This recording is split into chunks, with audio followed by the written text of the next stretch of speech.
The U.S. has been supplying Ukraine with military assistance since 2014. But the Washington Post reports that over the past week, the Biden administration has increased weapon shipments and even sent Stinger anti-aircraft missiles for the first time. Experts say such a move could extend the war. NTD's Ríčards has more. Polish officials on Monday said it was unlikely they would send fighter jets to Ukraine in exchange for F-16 jets offered by the Biden administration. One expert says that could lead to a scenario that President Vladimir Putin would likely view as an act of war. It definitely is of concern to Moscow because Moscow already announced a day ago that, for example, the use of foreign airports by the Ukrainian Air Force could be considered an act of war. In other words, if, for example, the Ukrainians were to stage attacks on the Russian army from airfields in Poland, this would constitute an aggressive act. Scott Uhlinger, a retired CIA station chief, also believes that continued shipments of firepower to Ukraine will make the war last longer. But I think the worst, and so this sort of war of nerves continues.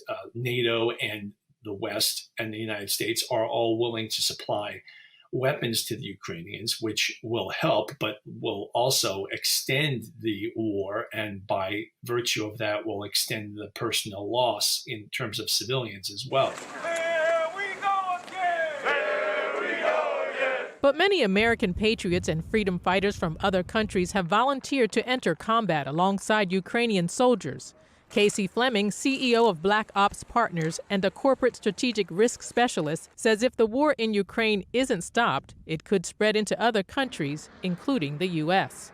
The issue is now is Ukraine is just the front. It's the first attack against the first current era or current time attack against the free world and democracy. And if we don't start fighting at that front's going to continue through Europe and the United States and North America, South America, and so on. He says the U.S. and NATO can continue to supply the resistance in Ukraine without directly getting involved. So volunteers taking up arms is not part of a strategy of hybrid warfare. Every free world country is being attacked in hybrid warfare. What's hybrid warfare? It's everything short of conventional warfare, where conventional warfare is the final stage of hybrid warfare. There's many examples. So unrestricted hybrid warfare from a cyber perspective also is to shut down communications, military command and control when it's using cyber means to do so or cyber means to communicate. Or, for example, the Ukrainian government not being able to communicate through their websites and social media to the Ukrainian people. Secretary of State Antony Blinken is on a quick visit of the 3 Baltic states, giving assurances of American support as Russia presses forward with its invasion of Ukraine. Ríčards, NTD News, New York.